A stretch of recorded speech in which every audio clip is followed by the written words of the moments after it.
being human.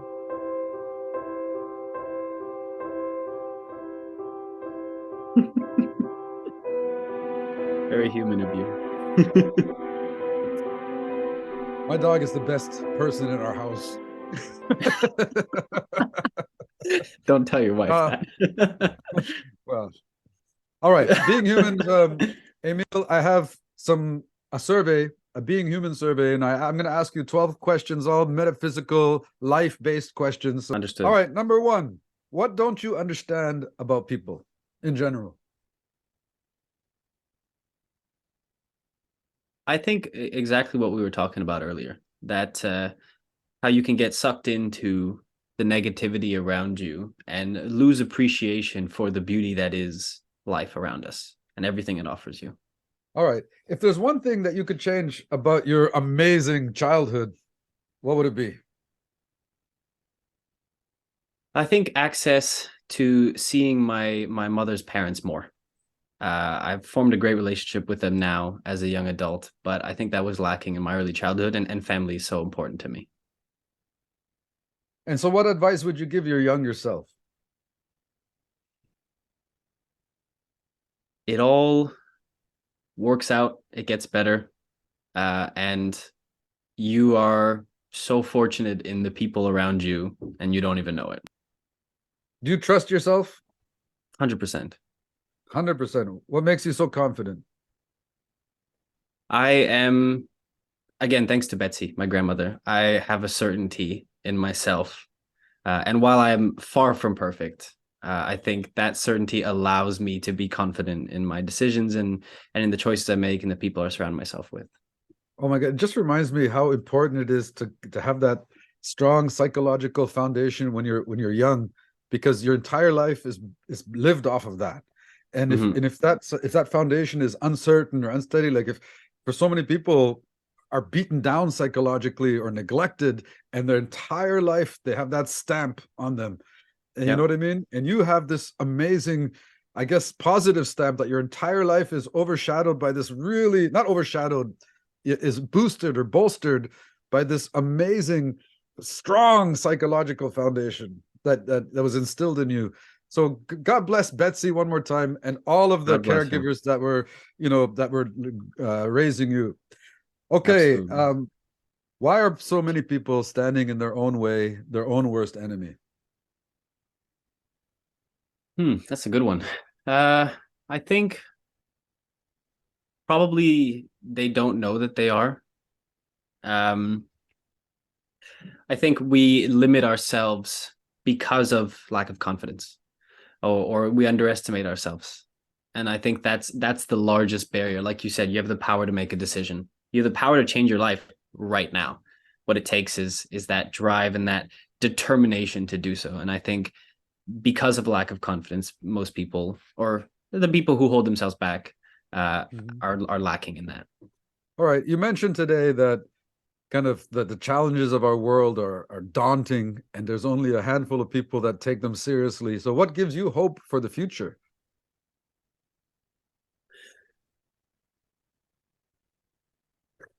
I think as far as hope goes, I think I have hope since being in this field, with meeting with like-minded individuals and professors and TAs and so on.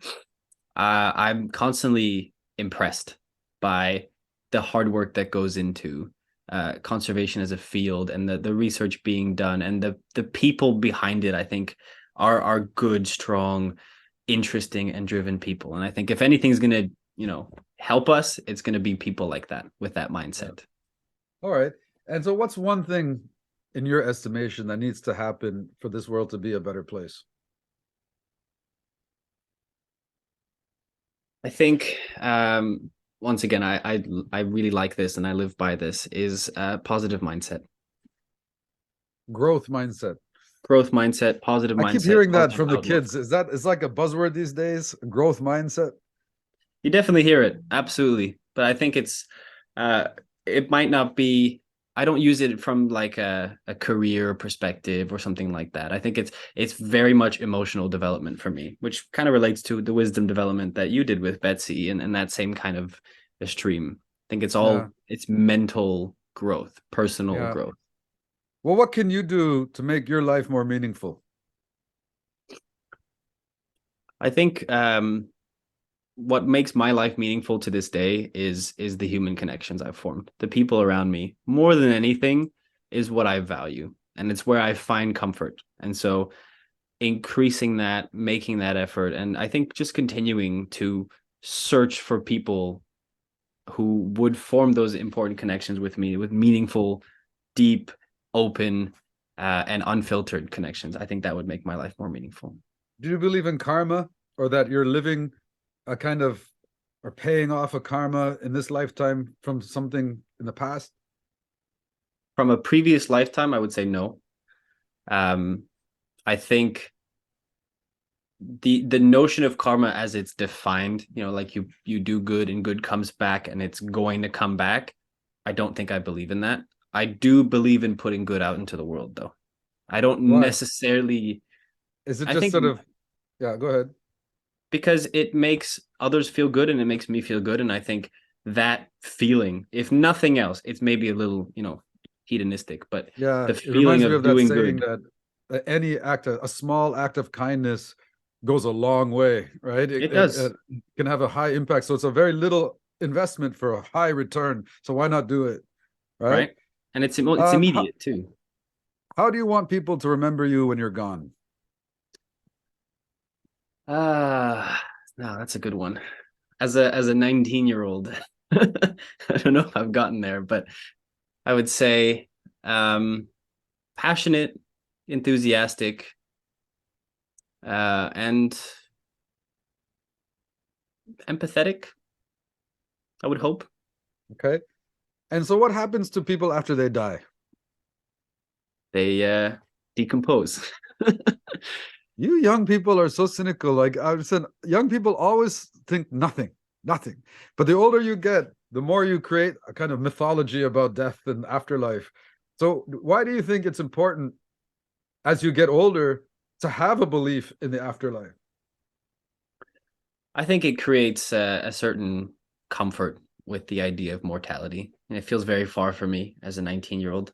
And yet, you know, every day, even if it's not an age thing, you hear about disease or accidents or things like that, and it definitely grounds you. So I think that belief that there's more kind of eases the human consciousness, and gives you this kind of comfort with aging because it's not the end, because you're so grounded in yourself as a person at this point, right? And in the human experience, I think that All it right. definitely eases that. Last question, Emil. I know there's been a lot of people that have been very strong, positive influences in your life, and probably also people that we haven't talked about. But I'm asking you to choose one. So, who has been a huge inspiration for you in your life and why? I'm gonna say my mother. Um, she's been amazing at every step of the journey. I can't. It's hard to put into words. I've always admired her from a young, age, where she was kind of your picture perfect mother, always there, always loving. She nurtured me, she took care of me, and she always had my best interests at hand. And we are, to this day, we're still best friends. But even recently, with just she has shown me as an adult, as me as an adult and her as an adult, the resilience and the strength that she has mentally and physically, and her mindset is everything to me, and it's as influential as, if not more, as Betsy's in this day for me. Yeah, So I think about your mother sometimes and about what it must have been like to just uproot your lives and go some other place. It reminds me of the book called Mosquito Coast. Have you ever read that? I have not. There's a movie made about it with Harrison Ford. It's also Okay. very good, but this basically he's an inventor and he decides he wants to go live in the jungle and create ice cubes in the middle of a hot jungle and create an ice factory. And his entire family gets uprooted into this strange exotic land. And that's a huge decision to make. So was your mom always on board with that, or did she need to be convinced? No, I think she was probably the driver of that. The And my driver. parents are equal in that, absolutely. But my mother, throughout that sabbatical, she planned everything from destinations to hotels to transportation to like touristy spots or food to see or try. And no, so absolutely, she is a woman of the world. I want to say. So that's maybe that's where you get your Renaissance spirit, and so that's good for her, good for your whole family. Emil, it's been a real pleasure Absolutely. talking to you today, and I really You thank too, you for Tamer. appearing as a guest. Thank you so So much for thanks. having me, Tamer. Yeah, Absolute pleasure to be here. I love yeah. talking to you, and you honor me with being a guest on your show. You honored me. Thank you very much, and it was a really brilliant conversation. I look forward to editing this episode because it was so interesting our talks, and it's kind of like watching a great movie twice. I can't wait to see Mhm. what happens the second time around. I love it. I love it. I think these conversations are they're so important to me too. I love doing this, and I'd love to do it over a drink with you sometime outside of a recording as well. Anytime. Absolutely, I look forward to it. Emil, good seeing you, my friend. We'll Good to see you see you, again eh? soon, Take and care. yeah, and I look forward to seeing your episode. Oh, me too. Can't All wait. right, man. Take care. Take care, Tamer. Thanks a lot.